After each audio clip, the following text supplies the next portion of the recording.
There are so many aspects of the English language, its grammar, its usage, which urgently require my attention. So many, in fact, that I am instead going to go over one of my storytelling ideas to smoothly avoid responsible behavior in an effort to delay the inevitable behavior I do tend to engage in from time to time, although it has been a while since the last pure writing introduction section. And what I wanted to talk about was a small personal goal of mine, which, if I am lucky and competent enough, could potentially bring me a bit closer to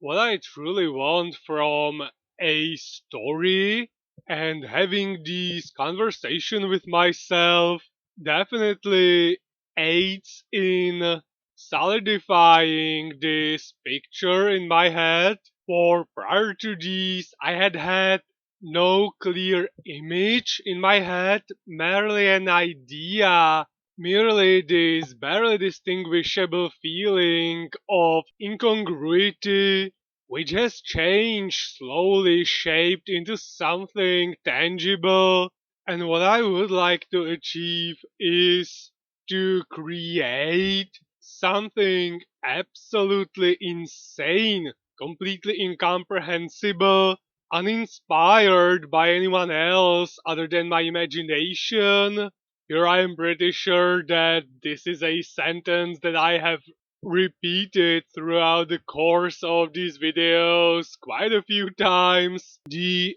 enigma which I'm describing here could potentially even feel outright wrong to an earthling such as myself. So this would be the first half of this aspiration of mine, which would then be followed by the characters of my novel interacting with it, reacting to it as if it were perfectly normal and commonplace, something they truly accept as a part of their daily lives, so much so that in their eyes it does not even require any further explanation, and being taken aback by it could only ever happen to mayhap children or someone who is completely new to that part of the world, in which case that particular it would have to be somehow regional, meaning there should obviously be its considered ordinary across the entire setting as a traveler journeying through unknown lands of my imagination should feel wonder but also familiarity as not to feel completely alien, because at the end of the day these characters are the windows into my world, which also means that at the end of the day there has to be some form of an equilibrium between my, let us call it what it is, obsession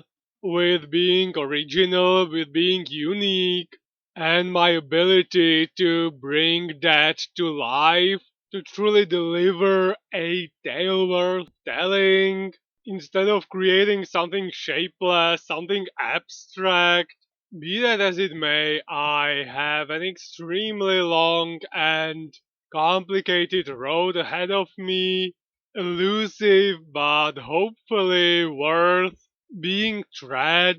regardless of the ultimate outcome. Hopefully, though, it will at least help me with my English, as I do have a lot of work there. Will take care of prepositions and articles in the near future, possibly even some words formation rules, as I do need to refresh that as well in my memory in preparations for the ideally successful exams. There is another thing that I have been postponing with the idea of this has to be easy for me. I hear English all the time. There is no way that I would ever struggle with the listening part, right? I can even understand songs sang in English. However, that and the reality of things might be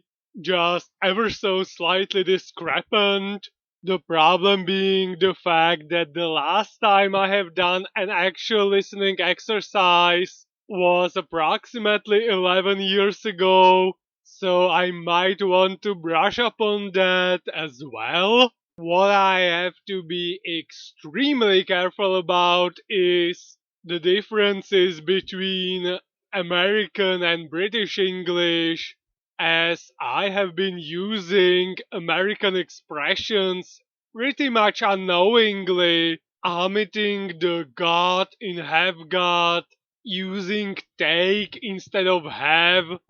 pants instead of trousers, and many more, which I unfortunately learned throughout the years on the internet. And I am a bit worried that they might be a tad too deep under my skin by now, which means it is going to be challenging to filter them out.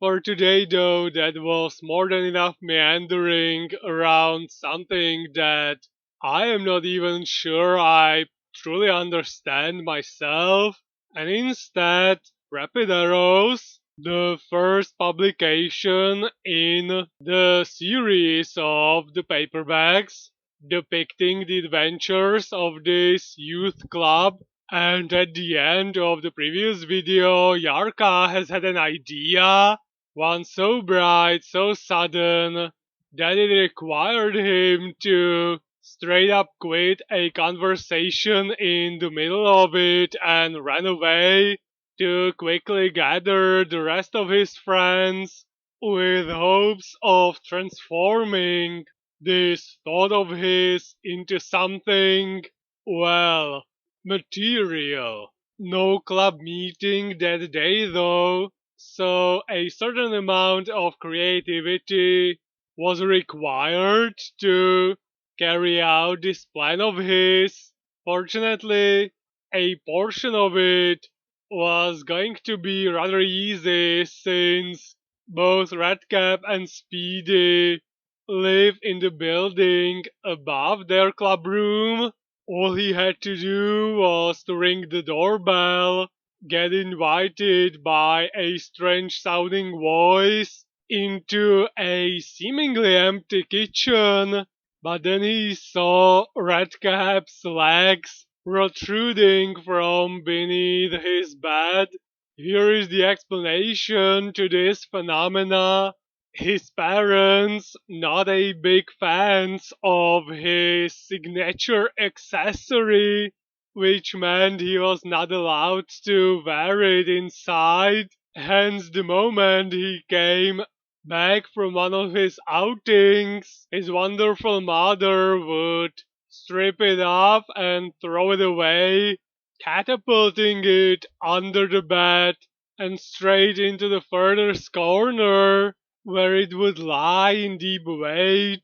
until needed once more. This resulted in a bit of back and forth between the two friends, Yarka pretending to be clueless, Redcap swearing that his alter ego just has left for the moon, then a bit of wrestling,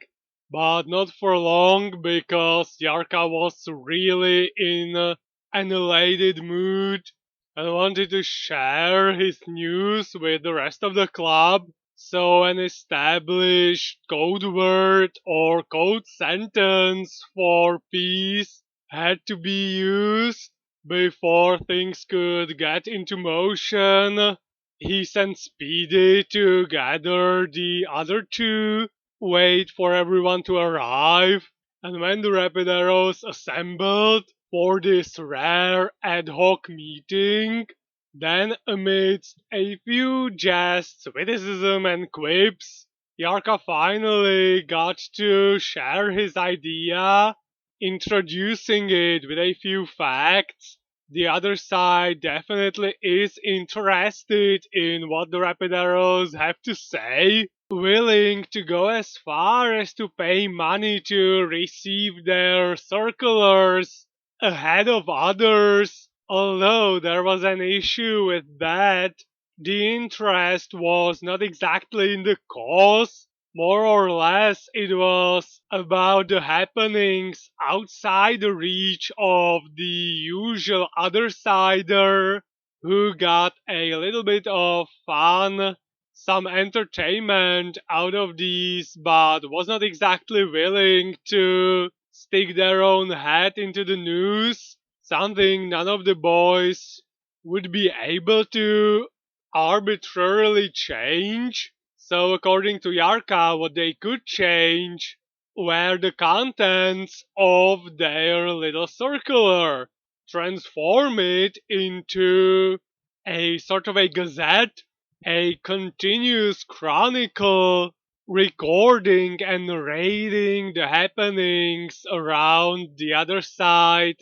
and the city as a whole, since they would be bringing the other boys and girls entertainment. They could ask for a small amount of money from everyone wanting to borrow their little newspaper, which would mean a kind of a reimbursement for the lost gains from the tennis courts, and they would still be able to mayhap skew the perception towards the yarders a little bit, rouse their compatriots inside them to take further part in this fight for justice. And despite a few initial jokes from Speedy, this motion created a whole slew of conversation, spark after spark,